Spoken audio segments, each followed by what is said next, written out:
این پیام را خدمتشان عرض می‌کنم و این امر را دارم که عزیزان من، کشورهای خارجی را برای مردم خود و برای قوم خود غیر قابل زندگی نسازد و ناامن نسازد.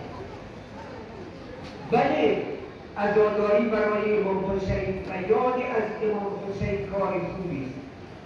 شما در هر جا هستید میتوانید برای امام حسین عزاداری کنید، اما راهپیمایی و علمکشی و شعار دادن در خیابانها انعکاس دیگری دارد.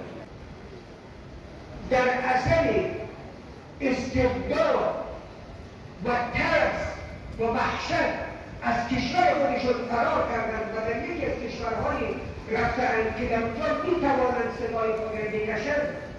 اگر با این رفتار ناسنجیده یک وقت اون کشورها مردم ما را جز شبکه مقاومت در برابر غرب بشناسند و قلمداد کنند و این مردم را از کشور خود اخراج کنند، کجا برویم؟